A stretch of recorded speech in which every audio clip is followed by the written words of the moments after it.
Sri Lanka Navy brought an Indian national who was serving on an international ship to the Sri Lankan shores last night. Now, it is reported that he was suffering from a stomachache at a time where a global pandemic has engulfed the entire world.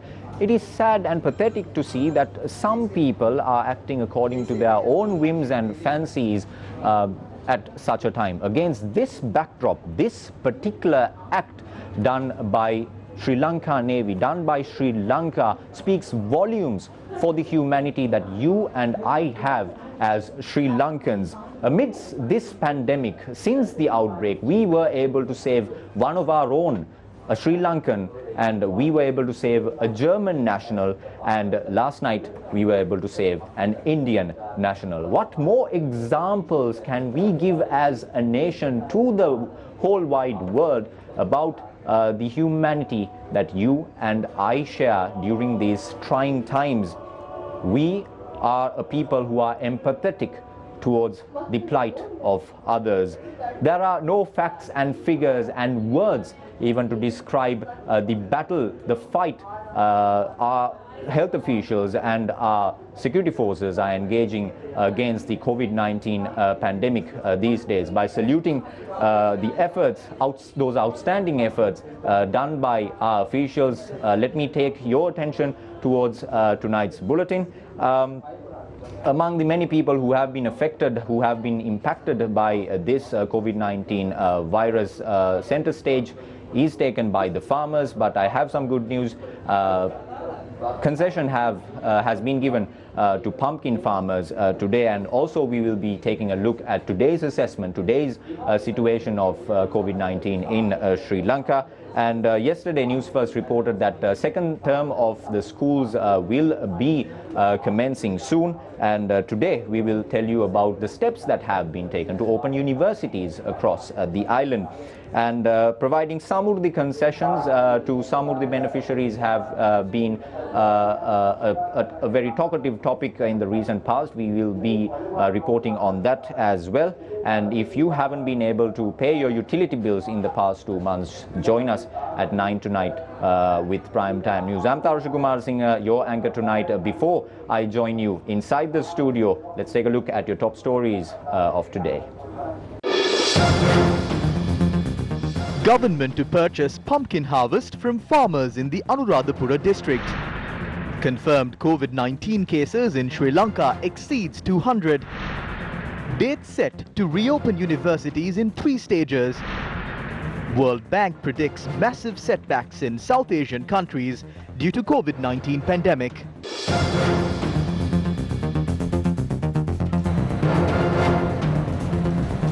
Let's take a look at all those stories in detail now. Following a revelation made by Newsfirst, steps have been taken to purchase 200,000 kilograms of pumpkin in the Anuradhapura district. The Presidential Task Force on Essential Services said that an advance of 30 million rupees has been given to the district secretary.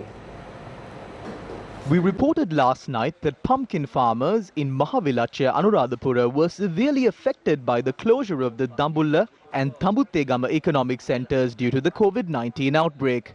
We pointed out that farmers in the area were unable to sell over 200,000 kilograms of pumpkin.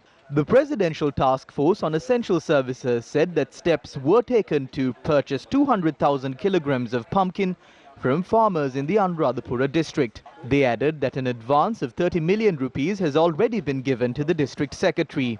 Meanwhile, although the government had decided to purchase vegetables from farmers until economic centers are reopened, farmers who brought their produce to be sold had to turn back and take those stocks of vegetables home. No representative of the government was present to purchase these stocks of vegetables. Some of the farmers who brought their produce to the Gammudava grounds in Dambulla and the Kandalama junction in Dambulla were seen selling vegetables at below market price.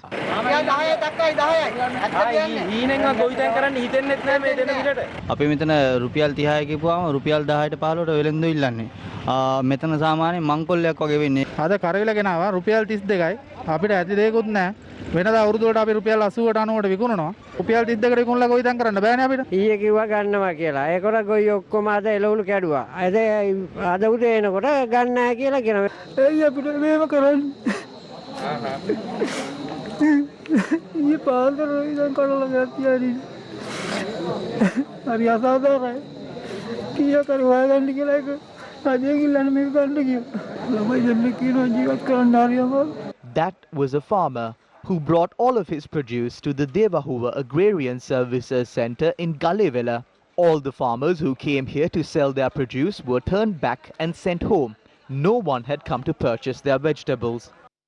Meanwhile, the Thamuttegama Economic Centre was reopened today after 4 days. However, no traders had come to the economic centre to purchase vegetables. Farmers from areas including Rajanganaya, Eppavala, Talava, Galneva and Nochiagama were severely affected. The national organizer of the All Ceylon Farmers Federation, Namal Karunaratne, speaking at a media briefing today, said that politicians are interfering in the program launched by the government to purchase vegetables. The document that we were given has been amended again this morning for the 4th time. What is the basis for changing this? This is the question raised by the general public as well as the farmers. Politicians in the ruling party are getting involved in all of these programs and playing a different game. I saw this with my own eyes yesterday. Some provincial councillors had got down to business. Along with this, the henchmen of government politicians have also got down to business. These unwarranted interventions are adversely affecting both the farmers and the consumers. Taking a look at a story of the complications that are being revolved around the concessions that are being distributed across the island. A large number of people were gathered at the Midigama Sri Sudarshanarama temple expecting to receive dry rations that was handed over to a Pradeshya Sabha by a private company. Although people flocked to the temple, they did not receive a single bag of dry rations. A large group of people gathered at the Midigama Sri Sudarshanarama temple expecting to receive concessions under the prevailing situation. According to the residents, they had been informed that 3,000 kilograms of rice were to be distributed. The dry rations have been handed over to the Valigama Pradeshya Sabha. The people have gathered without prior notice given from the temple. The bell had been rung at the temple. The police called us and asked what was happening. I informed the police that we had not organized anything and that the people had gathered here nonetheless. The police came here and dispersed the devotees.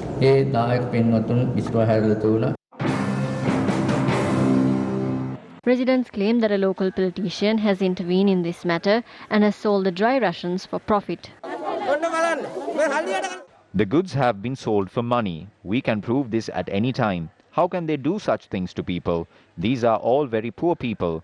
There are no wealthy persons here.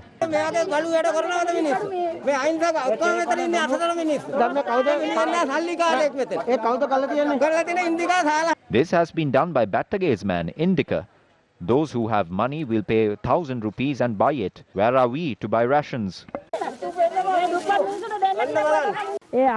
We have gotten to know that the chairman of the Pradeshya Sabha has sold off all the dry rations. The goods were given to them to distribute, not to sell.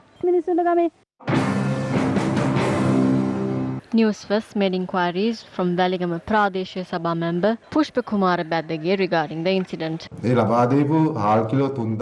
There were 3,000 kilograms of rice. There was a shortage of rice recently considering the price of rice. We released this rice too in the evening due to the shortage.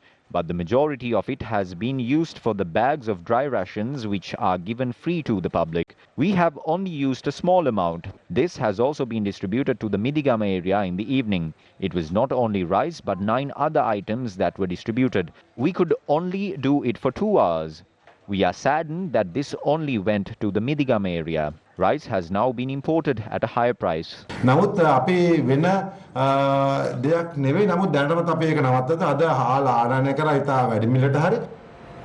Taking a look at today's COVID-19 situation in the country, the number of identified COVID-19 patients in the country stands at 203 as of now. 4 COVID-19 infected people were identified in the Poonani quarantine center this morning. Director General of Health Services, Dr. Anil Jasinghe, stated that the identified patients were taken to the quarantine center from Beruala. Meanwhile, the number of recovered patients has increased to 55 today. According to the Health Ministry, 141 people are under medical observation. As of now, 7 people have passed away from COVID-19 in the country. In more news, the Pathfinder Foundation has set up a study group chaired by Pathfinder Senior Fellow and former Central Bank Governor Dr. Indrajit Kumaraswamy to prepare a set of action-oriented recommendations aimed at steering the Sri Lankan economy into the post-COVID-19 era. Dr. Sisira Pinnawala, Department of Sociology, University of Peradeniya, and Dr. Ganeshan Viganaraja, Executive Director, Lakshman Kadiragama Institute. The report is expected to be presented to President Gotabaya Rajapaksa before the end of April. Other members of the study group, which will consist of 20 leaders from academia, research and the private sector, include Professor Sirima Laberatna, Professor Saroj Jayasinghe, Professor Rohan Samarajiva, Professor Muthukrishna Sarvandan, Mr. Ashraf Omar, Dr. Hans Vijay Surya, Mr. Krishan Balendra and Mr. Mohammed Mushin. Recently, the Pathfinder Foundation was responsible for preparing a national security strategy for Sri Lanka 2020 and study on managing foreign policy and relations with the UN system, both of which were presented to President Rajapaksa.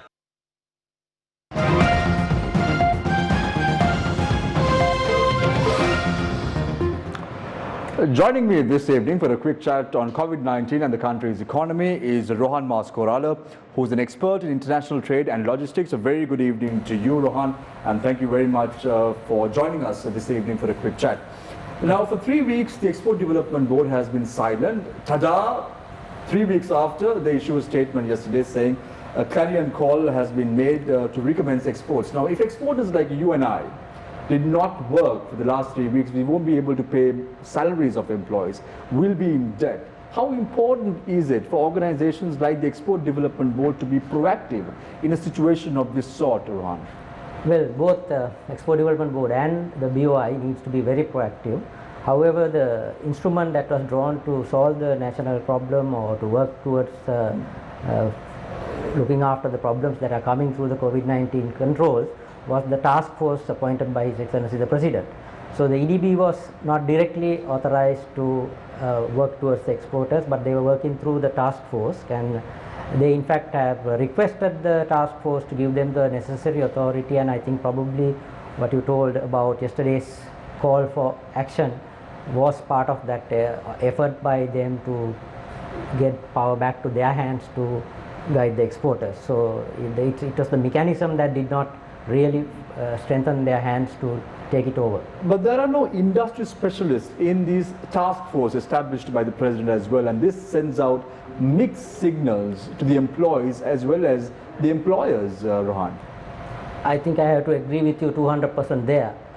These task force have different areas to be looked after, whether it is the exports, whether it's the logistics, or whether it is any other matter. Industry professionals were not brought into the task force. It was more bureaucrats and government officials and political bodies that were in the task force, and as a result, you are very correct that you were getting mixed signals, mixed orders kind of coming out, saying one person is saying you can do this, another person say you cannot do this. So there was confusion happening, and from the day one I told my government contacts, why don't you have one place with all the professionals telling you what exactly to do, because for example, if you're looking at the port and the customs operation, it's not just the customs and the port that operates. There are number of professional fields that is attached to the workings of the ports and the customs. So an importer or exporter just cannot go to port and customs and clear goods. So they were lacking this information. So when one person gets a curfew pass, the other person doesn't get the curfew pass.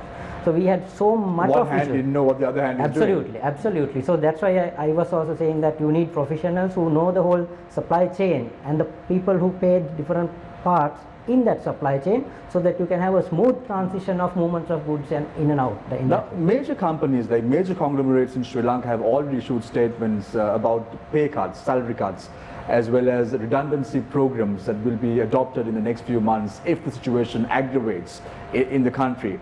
And if this moves like this, as the government is not taking any concrete measure to revive the country's economy, companies may close down, as well as companies will move towards liquidation as well. Now this will put a further burden on the people and also the economy, Rohan. This is a major issue, isn't it? It is extremely worrying because everybody has been focusing on the health side. Yes, we've done a very good job from our forces and the healthcare to look after the pandemic being controlled. Yes, but on the economic side, we kind of kept a blind eye, and now we see the pressures coming from all sides that they will not be able to cope up because out there in the world market, things are changing differently. The buyers have a different agenda, the global supply chains have different agendas, our competitors are working, we are shut down, people are asking for price reductions in different products. Given all that, when we shut down the whole export process, to re-engineer it and rework it, it will take time and it will have a lot of consequences. That is why all sectors, including the apparel, tea, rubber, everybody has told government that we need to work. Now the World Bank has predicted the worst economic slump in 40 years for South Asia, and Sri Lanka is no exception to this. How important is it for the government to start concentrating on the country's economy post-COVID-19 or even during the COVID-19 period? My position is that this has to be done parallelly. Everything has to have a balance. So I think we tilted very well towards the health side, but we were late in understanding the economic consequences by shutting the economy at, I would call what is called stage 4 level. Basically Sri Lanka was totally under curfew for the last 3 weeks. So as you said, yes, South Asia is anywhere a poor region. Its contribution to the global GDP is about 4%, and India is the main contributor of that also. So obviously we just graduated ourselves to a middle income country recently. We are quite likely to go backwards now in this situation, and our exporters, our markets, our economic environment is under threat. So we are in a serious situation. So government needs to work with the private sector now.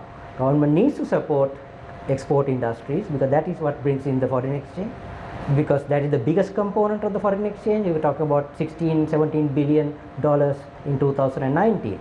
Now the EDB itself has revised it for $10.7 billion, which is a huge cut in foreign exchange revenue to this country. It can be even worse. Now 50 billion rupees has been allocated during the COVID-19 pandemic time in Sri Lanka by the Presidential Task Force. How much of money would be allocated for the export sector or the sector to revive the country's economy? Well, the 50 billion was allocated as a whole package. We do not know how much has been allocated or how much will be allocated to the export sector. Now, export sector has very clearly told that small and medium companies are the ones who are going to suffer first. They are going to be very difficult for them to sustain 2, 3, 4 months of supply chains and exporting, because on one side they buyers are asking for huge credit. What was paid in 45 days, they are asking for 180-day credit. So the monies that was inward also is not coming. Some of the supplies that they have brought in for processing of exports have got stuck on the factory. So they're crunched in between all of these. So how they would sustain is a difficult question for me even to answer, because as you said, they will have to go into liquidation if we don't come up with a package. Now, the government scrapped pay tax last November as an election promise, Rohan, and on many occasions we've told on Face the Nation, bringing out the point of view of economists, saying that this was a bad decision then and it's a bad decision even now. Now the government has reintroduced the pay tax as the advanced personal income tax. Now this has been reduced once again. So it very clearly shows that the government has fallen its face once again, because of thinking about political gimmicks and because of thinking about having a magic wand in their hands to steer the country's economy. This hasn't clearly worked. Well, yes, I think I have written to the papers. I have expressed my opinion. The drastic tax reductions, the VAT removals, I never agreed. I was very frank with government officials, and I wrote to the papers. And obviously today it has turned around and government has no no option, but government revenues have to be increased. But whether it will happen under current circumstances is the next question we might have to answer in few weeks' times or few months later. But yes, I think I always tell government and opposition, don't play politics with economics. It's end of the day playing with the rural folks and the poor of this country if you take the wrong step at the wrong time for political reasons, and that is black and white for me. I never hide about that. Rohan, sadly, if this situation continues, companies will move towards liquidation, and there's a huge threat, and this is going to put a further burden, further strain on the country's economy. How do you expect the government to pull its part and make sure that we are on the right track in a situation of this sort? So government needs to listen to professionals. Government should keep aside political agendas, or for that matter the opposition also. I always say this is not a time for us to play politics either side. We need a national agenda now. We know we are going to get economically hit. It's not now, it's within the next 4 to 5 weeks. Everybody will start feeling the repercussions of the global situation, whether it is tourism, whether our buyers, whatever the markets that we are working with, they are going to have problems. Still the US is still not come to its peak, and 50% of our exports go to the United States. The balance majority goes to the European countries. They are all down. So we don't know what is going to come towards us from our buyers side. And if the government does not heed to these calls, there is a huge threat that SMEs like small and medium scale enterprises will close down in Sri Lanka in the very short term. Yes, because the issue here is we also have very old labor laws which are not flexible for such situations, a pandemic like this, and how the businesses are going to face it. So if that happens, a guy who can employ 100 people has an order for 50 people will not do that total order because the labor law prevents him of not getting that other 50 out of the system and running the business. So what he has no options. He will go into liquidation. So that's why I've been telling for 20-30 years, reform our labor laws. We have archaic labor laws. Absolutely. And this has to be revived. And that will also reflect post-COVID, because foreign investors are going to look at the country, right? There are other countries who are competing with us. Already China is working, Vietnam is working, Thailand is working, Malaysia is working. Some of our buyers will move there. If the competing countries offer better environment for investors, they will start moving. Nothing is permanent. So we got to be always competitive and do the right thing at the right time. Rohan, there are many schools of thoughts the way in which the government handled this pandemic. However, we clearly know that 11th of March, the WHO announces to be a pandemic, and every country has to take a very stringent action to make sure that we are on the right track. However, because there was a nomination day on the 19th of March, the government postponed locking down the country. In your opinion, how badly has this reflected the country? Well, yes, I personally believed, I think it was about a week or more, little late. We could have reduced the numbers if we closed the airport around the 11th or 12th or 13th latest, after the WHO announced. And the most surprising thing for me was that the red zone countries, that at that time it was Italy, Iran and Korea, we were allowing passengers to come into Sri Lanka, the Colombo International Airport, flights coming and mixing up with the other flights, big numbers coming into the Colombo International Airport.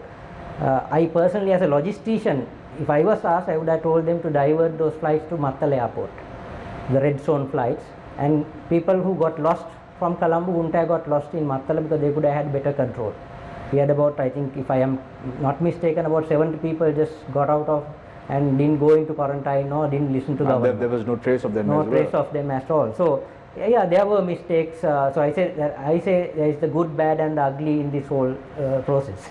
Thank you very much, Rohan Maskorala, expert in international trade and logistics. Thank you very much, Rohan, for joining us this evening on the show. I leave you tonight, as I always do, with a quote, with a bit of optimism. No winter lasts forever, no spring skips its turn. Easter is meant to be a symbol of hope, renewal and new life. Happy Easter, everyone. Take care and have a blessed day.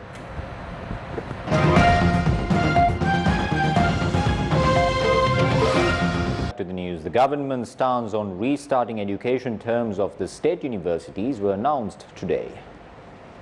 ජාතික විශ්වවිද්‍යාල පද්ධතිය We are hoping to start the university system in 3 stages. The first stage will begin on the 4th of May and the universities will be open for the academic and non-academic staff. The vice-chancellors of the universities will have the authority to summon the academic and non-academic staff for essential services. We are hoping to open the universities for last year students on the 11th of May and for other students on the 18th of May.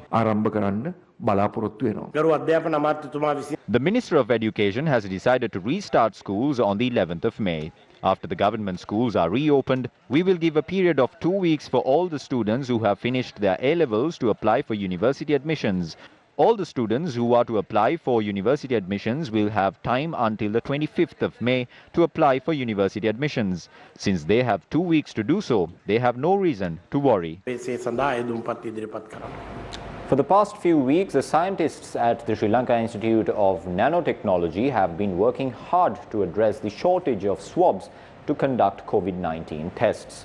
Today, they announced that Slintech was able to reverse engineer these COVID-19 testing swabs, and they are ready for production at a rate of 3,000 swabs per day. What is the state of the quarantine facilities in Sri Lanka? The Government Medical Officers Association points out that there is a risk of increasing the spread of the COVID-19 virus when people who are suspected to have contracted the virus are sent to quarantine centers without being tested first. 52 people who had associated with the 28 people from Suduwalla Jayala who were previously sent to a quarantine center were taken into custody by the Navy. 28 people who were ordered to self-quarantine in Suduwalla Jayala had evaded quarantine and were taken into custody by the Navy on the 9th of this month and were sent to the quarantine center in Oluville. 6 of them tested positive for COVID-19. The Navy stated that a group who associated with these 6 patients and the group that was sent for quarantine have been taken into the custody of the Navy. The group includes 43 people from Jayala and 9 people from Markevita. Meanwhile, 67 relatives of the gem businessman in Ratnapura who were quarantined after 2 more members of his family tested positive for the virus returned to their homes from the Diyathalawa quarantine center yesterday. It has been 1 month and 1 day since the first COVID-19 patient in Sri Lanka was discovered. If we think that we have completely controlled the spread of the virus and that the threat has passed, that is incorrect. It is clear that there are about 3,000 people who have had contact with these 200 patients. The incubation period can extend up to 14 days. Although some of the patients do not show symptoms of the virus, they can spread the virus. We continue to point out the high possibility for the virus to spread as there is a 14-day period where the patient could be infected and not show the symptoms but still spread the virus. So what we should do is identify these patients who do not show symptoms but are infected with the virus and isolate them at various locations. If patients who do not show symptoms are taken to these quarantine centers, there is a risk of the virus entering these quarantine centers as well. There have also been reports of people leaving the quarantine centers being infected by the virus. Meanwhile, a person in Horombawa Narammala was quarantined as he had close contact with a person from Colombo along with 40 others from the area. They were placed under quarantine on the 28th of last month. Yesterday, they were issued certificates as they had completed their quarantine period. As I mentioned earlier on in the bulletin, authorities, including the Sri Lanka Army, has rendered a yeoman service to implementing the quarantine program in response to COVID-19. Speaking at the Security Forces headquarters in Kilinochchi today, Army Commander Lieutenant General Shavendra Silva commended the troops for their service. Impossible is nothing is a saying that we learn at the beginning of our service in the military. We, the Tri-Forces, including the Army, can say we have a 100% success rate in ensuring that there has been no transmission of this virus amongst any of the 3,500 people who were entrusted to us for quarantine. This is excellent even by the standards of other countries around the world. Many powerful countries are unable to respond to the COVID-19 pandemic and quarantine requirements owing to various severe problems. If we continue to operate in line with the instructions of the health authorities of the country as the protectors of the nation, we can ensure that no one else in the country contracts COVID-19. We must rise as a country. Considering the challenges we have faced, COVID-19 is not a major issue. We are in the 5th week now. When looking at the situation when week 4 ended on the 3rd and the manner in which this pandemic has spread, we can humbly say that Sri Lanka has excelled. Issues in the distribution of Samurdhi benefits cropped up in a number of areas today as well. Low-income families in the Damrava village under the purview of the Mahayangane Divisional Secretariat were turned back for a third day today when they came to collect their 5,000 rupee allowance. Some of the officials located within the Sarvodaya office in Damrava were closed today. සල්ලි නැහැ කියලා යනවා යන්න. ඊයේත් අරන් එනවා කියලානේ යන්නේ. සමුද්‍රි මහත්තයා ගිහිල්ලා ඉවරලා අපි මුලා කරලා සමුද්‍රි මහත්තයා මේ පැත්තකටවත් එන්නේ නැහැ. පාන්දර 5ට විතර ඉන්නේ. නෑ මේ 10 විතර එනකන් ඉන්නවා මිනිස්සු. එහෙම කරන්න හොඳ නෑ. දෙනවා කියන දීමනාවල් දෙන්න ඕනේ. මිනිස්සු වටවලා ගහයි කොයි වෙලාවකරි. 70 Samurdhi beneficiaries in Dikkoya Hatton were informed to visit the Dikkoya Grama Nilladhari office to collect their 5,000 rupee allowance. People gathered at the Grama Nilladhari office since this morning. However, no officer arrived at the location for several hours. clinic යන කට්ටියගේ bed ගන්න ළඟ ස්පිතාලෙම ගිහින් දික්ක ස්පිතාලෙම ගිහින්. ඊළ ඒක අරගෙන ඉන්න තමයි මේ ප්‍රමාද වුනේ. ඒක ගෙනාවනේ මම. ඒක දීලා තමයි මේ වැඩේ කරන්නත් උනේ. Afterwards, the Grama Nilladhari took steps to distribute the Samurdhi allowance among the people.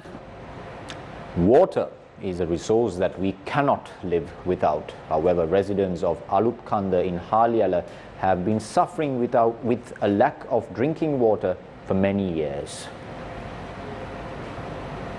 The village of Alutkanda in Halyala was formed after a landslide that occurred in Halyala in 2014.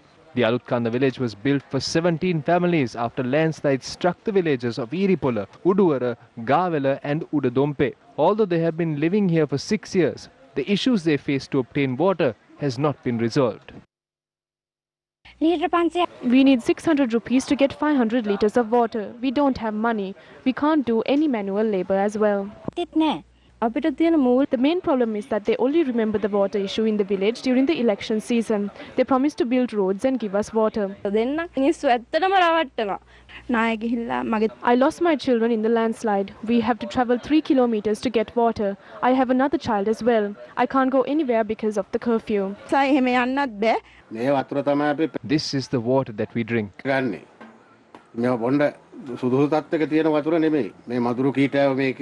The villagers request for these issues to be resolved and for a proper water project to be implemented in the area. Will you, the household consumers, have to pay increased monthly electricity and water bills due to the increase in household consumption? Newsfirst made inquiries. The prevailing problem is that when the amount of 2 months is accumulated, that would be too much for people. In order to prevent this, we will be sending a bill this month, which will be equivalent to the bill last month. When the bill is given at the end of April, the correct amount will be added. This means that you will be charged the same amount as the monthly bill for February in March as well. In April, it will be the true amount with the amount from March deducted. If you go to the CEB website and provide details on how many units have been consumed as per the meter, you can see what the cost is. We are facing an economic issue. And as such, we request those who are able to pay the bill for March to do so via bank transfer or credit card. The counters are also open. We are grateful to people who do this as it is a service to the nation.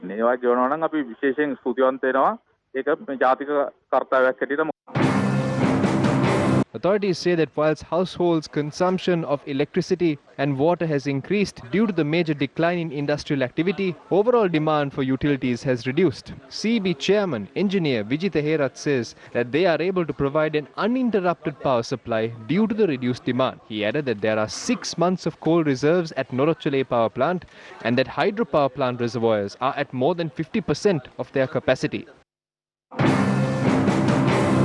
Special steps have been taken on the payment of monthly water bills. For the 58% of households for whom we were unable to read meters, the monthly bill will be calculated based on a monthly average consumption over the months of December, January and February. If we are unable to read meters in April as well, the same formula will be followed in calculating the bill. If you feel that you have been overcharged for March and April, you may submit a request along with the monthly bill for May asking for this to be corrected. If you send your bill account number to 071-939-9999, then we will send you the estimated bill via SMS. SMS හරහා ඔබට ලැබෙන්න සලස්වන්න පුළුවන් අපට.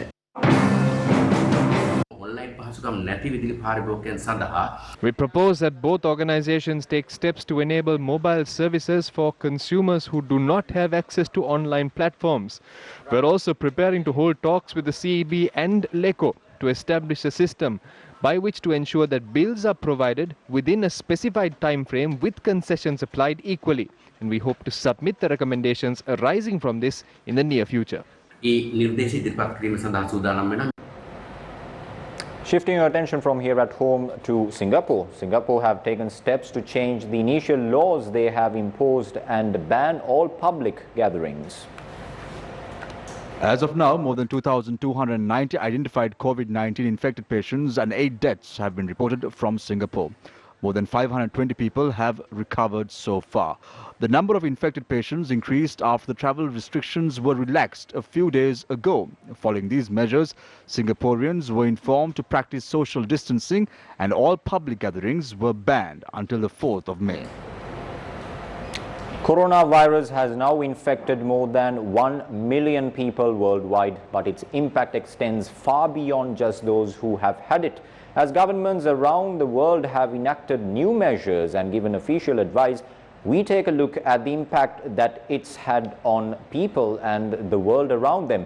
Some of the more common approaches have seen governments issue recommendations on social distancing for part or all of the country, while others have acted to restrict all non-essential internal movement. The latter is often called a lockdown. As of 6 this evening, the total number of COVID-19 patients across the world stood at 1,784,335.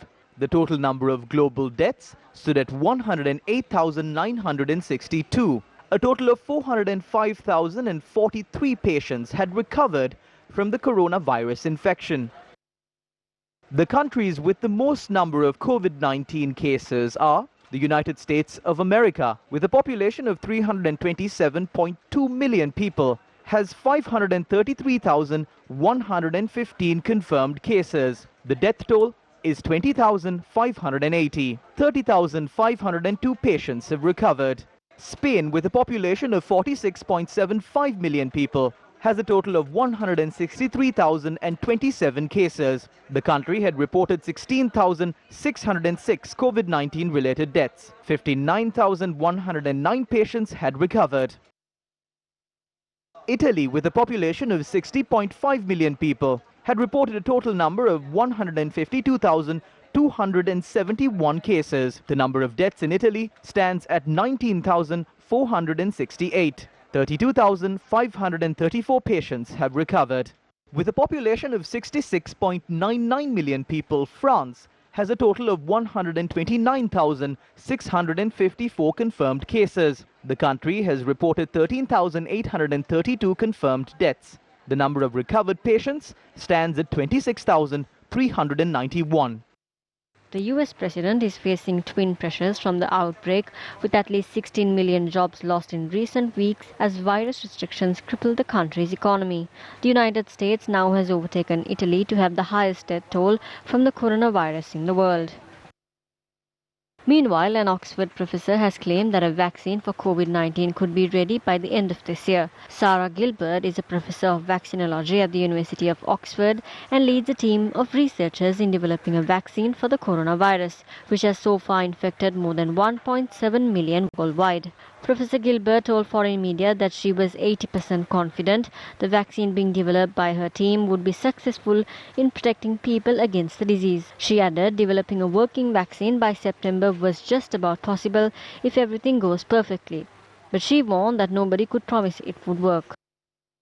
UK Prime Minister Boris Johnson thanked medics at St Thomas's Hospital in London. Prime Minister Boris Johnson has left hospital after being treated for coronavirus but will not immediately return to work. He said he owes his life to the NHS staff for treating him for COVID-19.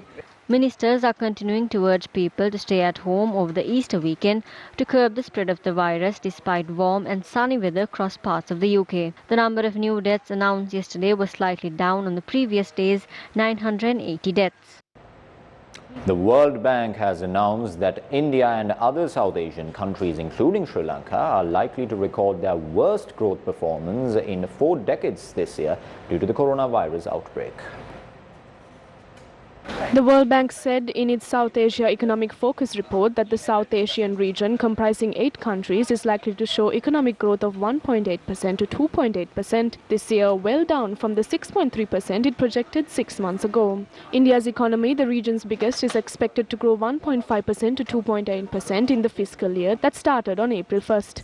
The World Bank has estimated it will grow 4.8% to 5% in the fiscal year that ended on March 31st. Other than India, the World Bank forecast that Sri Lanka, Nepal, Bhutan and Bangladesh will also see sharp falls in economic growth. Meanwhile, the Sunday Times reported that the disbursement of the final tranche of the International Monetary Fund's $1.5 billion bailout to help Sri Lanka avert a balance of payments crisis will be delayed by at least 3 or 4 months due to COVID-19. Responding to an email request for comments on the ongoing IMF's extended fund facility, Masahiro Nozaki, IMF's acting mission chief for Sri Lanka, expressed the IMF's willingness to provide a realistic option for the country's economic recovery. The 7th and final review under the EFF arrangement was scheduled to take place after mid-April. According to the Sunday Times, under the present circumstances, the disbursement of the final tranche of the EFF is likely to be delayed for several months after June. The pay-as-you-earn tax, also known as PAYE, scrapped in November last year, has been reintroduced as an advanced personal income tax to be paid on a voluntary basis. The Inland Revenue Department in a circular said the APIT can be levied on the request of an employee who earns more than 250,000 rupees a month or 3 million rupees for a year. The withholding tax imposed on payments such as interest and rent has also been scrapped to make way for an advance income payment which could be made on the request of the recipient. According to the circular, the taxable income of a company has been revised to 24%, while the gains and profits for manufacturing will be subjected to an 18% tax. Meanwhile, withholding taxes will be imposed on interest payments to Sri Lankan expatriates who earn a monthly interest income of 250,000 rupees and an annual interest income of 3 million rupees from a bank or financial institution. The amendments to the Inland Revenue Act reversed the raft of concessions offered by the government soon after it was elected to power in November last year. Meanwhile, the government has increased the special commodity levy on palm oil by 100 rupees with effect from the 10th of April. Newsfirst this week exclusively reported that the commodity levy would be hiked as the Sri Lankan rupee continued to depreciate against the US dollar, with the selling rate soaring past 200 rupees. A document sent by Prime Minister Mahinda Rajapaksa in his capacity as Minister of Finance, Economic and Policy Development to the Customs Department showed that the tax hike will be in effect for 3 months. Accordingly, the levy on the final product of palm oil, which stood at 200 rupees, has been increased to 300 rupees, while the levy imposed on its intermediate and raw products were also increased proportionately. Many views were expressed regarding conducting an election amidst the coronavirus pandemic. In a letter last week addressed to the President, the Election Commission pointed out that it is appropriate to seek the advice of the Supreme Court on conducting the general elections to avert any possible constitutional crisis surrounding the date of the election.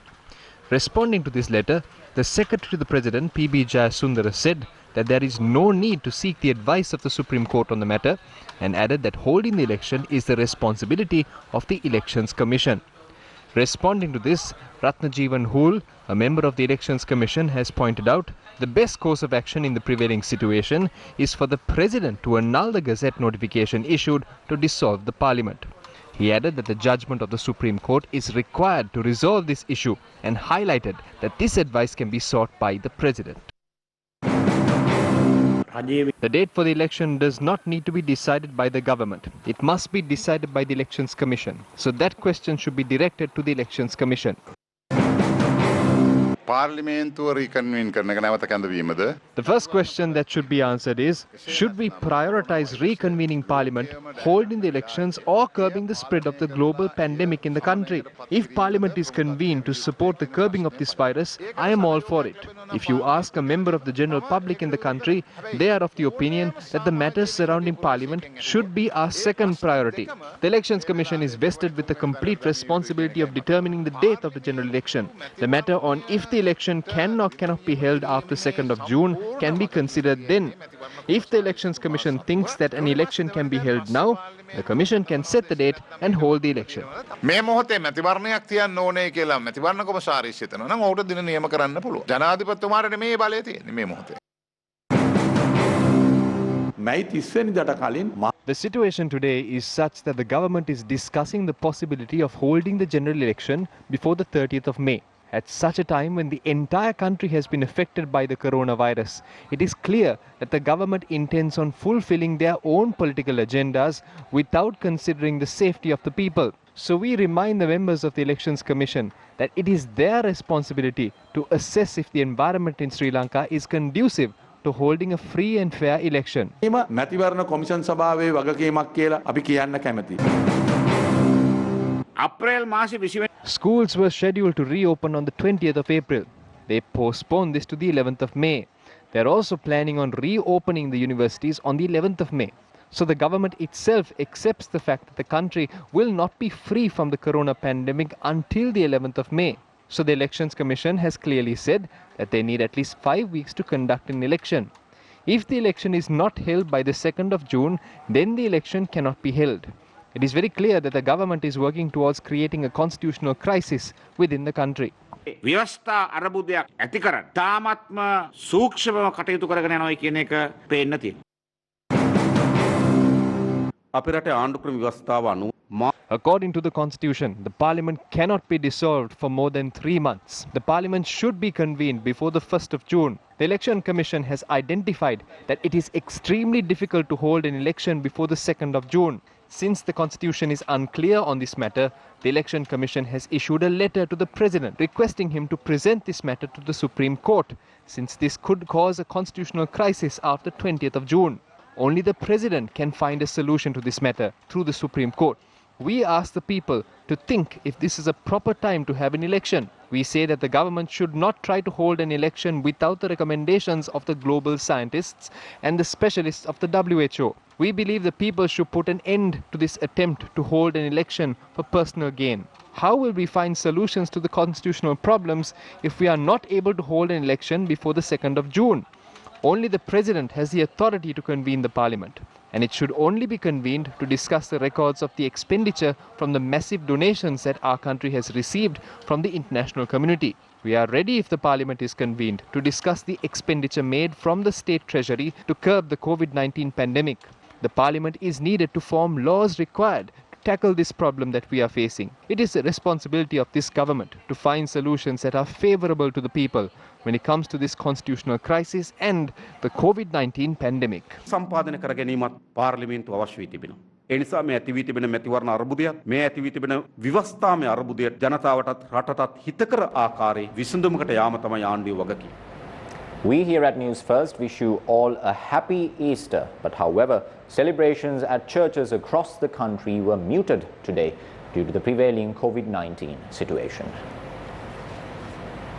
No Mass was observed at St. Anthony's Shrine in Kochikade, and the evening Easter Sunday rituals were observed sans the attendance of devotees. The Easter festival reminds us that even when the world is in turmoil, our Lord is with us. At the same time, we must not forget the catastrophe that occurred on Easter Sunday last year. The memory of our departed brothers and sisters lives within us, and we will be invoking blessings on all of them at the Kochikade Shrine.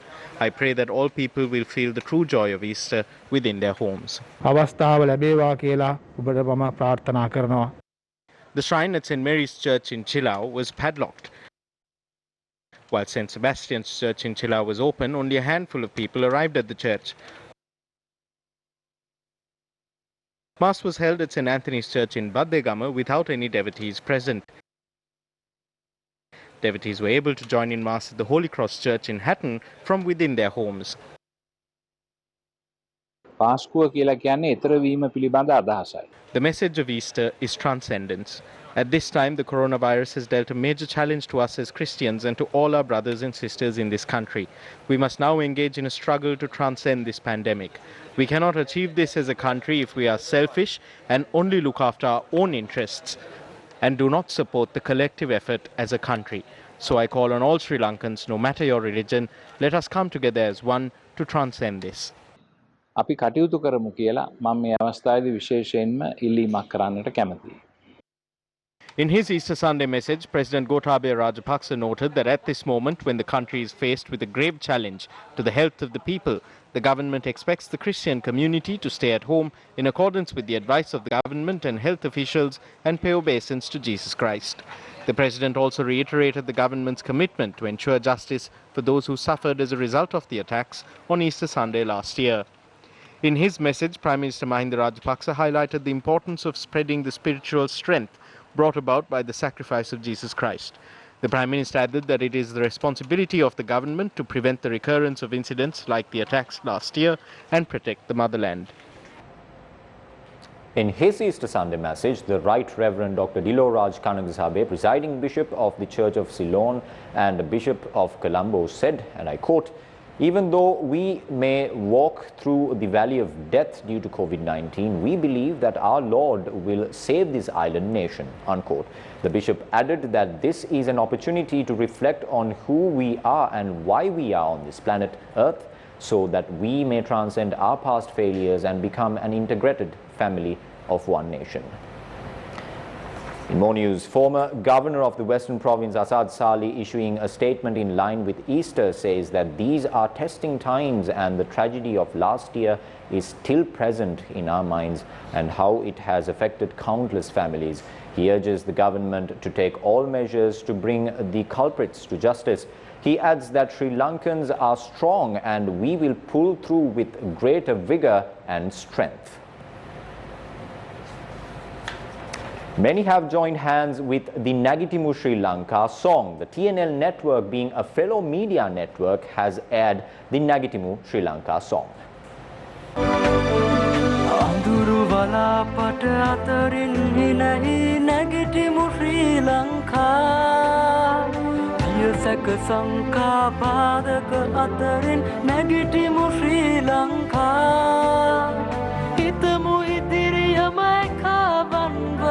Nagitimu Sri Lanka Hetai divana navalokaya hamuve Nagitimu Sri Lanka Nagitimu Sri Lanka Abbi Nagitimu Sri Lanka Matram kanade manide pangalai Endidum Sri Lanka Natamuti namuri mate satte kapo mirukanna A time for us to hope and pray and heal our motherland. We must unite and march ahead. Arise Sri Lanka. Not only people in Sri Lanka, people across the world has also fallen in love with the song. This is proof that Sirasa, Shakti and TV1 has gone beyond the boundaries and has reached the people nationally and internationally. And we here at News First are nothing but humbled by this. With that, it's a wrap of Primetime News for today. I'm Tarsha Kumar Singh along with our interpreter Brian D. Cruz for tonight. Good night, stay safe, stay close to News First.